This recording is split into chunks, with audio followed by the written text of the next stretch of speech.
G'day guys, welcome back to True Footy for just the tips. We have skipped a week here.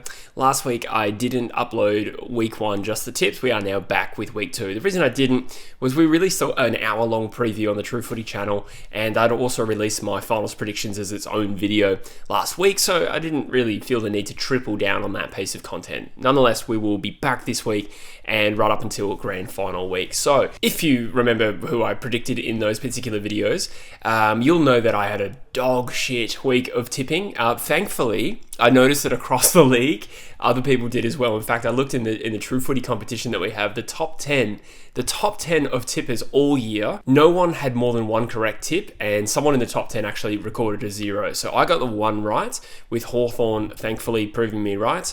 Collingwood got the job done over Adelaide, of course. Geelong were far too good for Brisbane on the night, and Gold Coast pulling off a massive upset in that amazing elimination final at Optus Stadium. I'm not saying amazing because I love the result.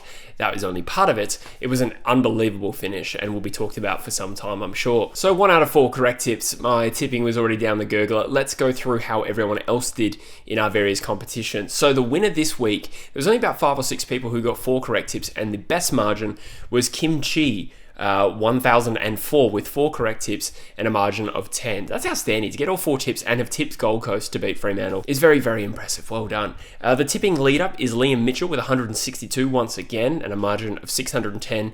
And the fantasy competition winner this year, I couldn't announce this last week because I didn't do the video, but this person, as far as I'm aware, Matty Pejula, did not lead the competition at all throughout, but he'd come from the clouds to claim top spot with an average of 21.36. Unbelievable work there, Matty. That's what happens when you just stay consistent week in, week out. You can pit people at the post. Unbelievable.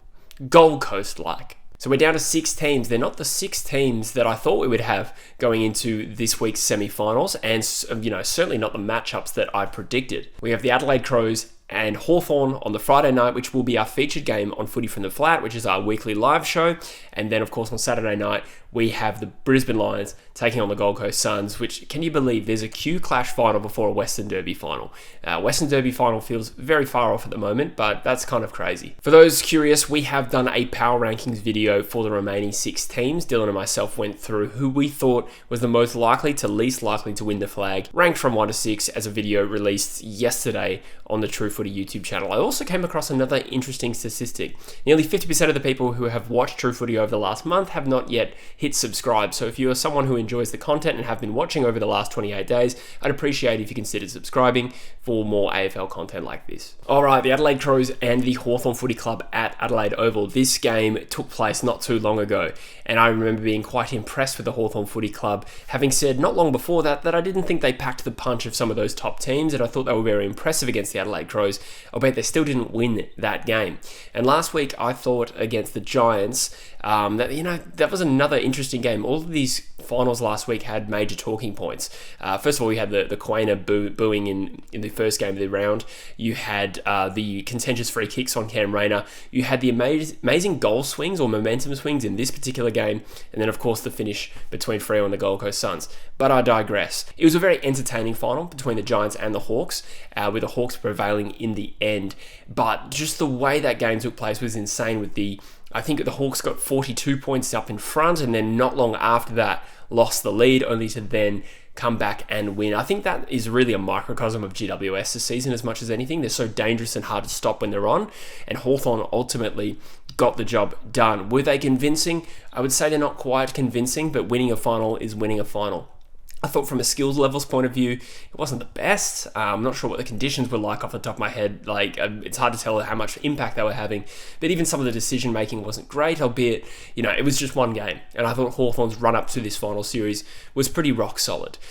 By contrast, Adelaide were maybe shown up a little bit by Collingwood in that first qualifying final, which I think is understandable when you consider how inexperienced that best 22 is in terms of finals in particular. They're playing their first final series with this particular group, and first final series as a club since that grand final in 2017. So to come up against a seasoned side with a lot of veterans in Collingwood in the first final was a test that they just couldn't quite match. And I thought from a composure point of view, they also weren't great. It felt like they sought to overcome, the inside 50 lopsidedness of the last time they played Collingwood, a number of weeks ago where they had 34 less inside 50s and won. The way they sort of hacked the ball forward and made it easy for Collingwood's defence wasn't great. But I do suspect they might be able to learn from that first finals experience. It will possibly bode well for them in week 2 here against Hawthorn. So having said all that, Hawthorn's recent run at Adelaide Oval has been shaky. I mean, even earlier this year against Port Adelaide, they conceded like the first 11 or 12 goals of the game. I think we're pretty far removed from that. Having said that, they did annihilate Adelaide last year at Adelaide Oval, so they're not terrible at this particular ground anyway. If we just use the last time they played as a bit of a template, I thought that was one of the best versions of Hawthorn I've seen this year, and it didn't get the job done. I think I am going to go with the home side here. Perhaps that's conservative, I'm not sure. I've seen a lot of differing opinions on this. I will say that Adelaide overcome a poor start to this final series and win this game by 18 points. Then we move to our Q clash. This is incredible that we're seeing a Q clash in a final series before a Western Derby. Just considering the length of time that Gold Coast has been inside the competition and how many times they have not played finals only to find a Q clash in their first final series. It's just interesting. But this will be a very interesting game because I think that Gold Coast raised in a lot of estimations following their huge win over Fremantle. Only a 1-point win, of course, but I mean in terms of the magnitude of how big it is for the club, that was an enormous win.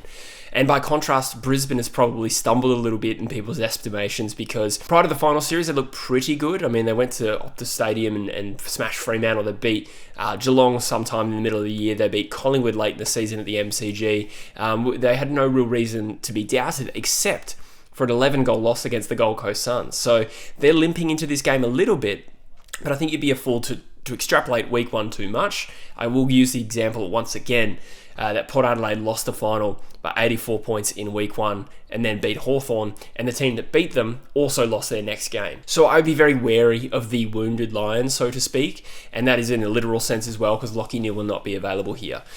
I feel like with the Gold Coast Suns, I feel like they've been this ticking time bomb, right? Where I think, we're going to sort of encourage their good performances and be pleased to see them having some success. But I think at some point that's going to switch and they're going to become dominant. Is it going to happen this final series? Probably not. But there is the talent profile of a side that could explode fairly soon, considering that it's just the powerful midfield that they have, both in a contested sense and a running capacity sense. This is not an easy game for the Brisbane Lions. Having said that, at the Gabba, Gold Coast haven't won there since 2018, and all their wins over Brisbane in that time frame have been at People's First Stadium, as it's now called. So I'm going to probably back in the reigning premier here to not go out in straight sets. There's a lot of negativity. They didn't play well against Geelong. They kind of threatened, but I don't know if that's psychologically because we expect Brisbane to keep coming. So every time they did something in that game, we thought they might come back and win. But a lot of if you simply look at scoring shots, when you take out the Rainer goals, etc., it was a fairly one-sided game. So I do acknowledge they were poor in week 1, but they can overcome it. And I would be very surprised if Gold Coast put in another surprising performance. The Bulldogs shocked us in 2016. Melbourne also went on a bit of a tear in 2018 from memory as an elimination final winner. I think the Brisbane Lions will win this, and if they win, they might actually get a bit of a lead up. I'll say 34 points. So that is my predictions, guys. I'm going to say that the Collingwood Footy Club host the Brisbane Lions, a 2023 Grand Final rematch at the MCG to decide who makes the Grand Final this year. And Geelong will host Adelaide. That is how I see it happening. But let me know in the comments what you think. Make sure you subscribe if you haven't already. And make sure you're part of the live stream this weekend if you are free and willing, of course. We're going to be doing Hawthorn and Adelaide at Adelaide Oval. So thanks for watching. I'll see you in the next one. Cheers.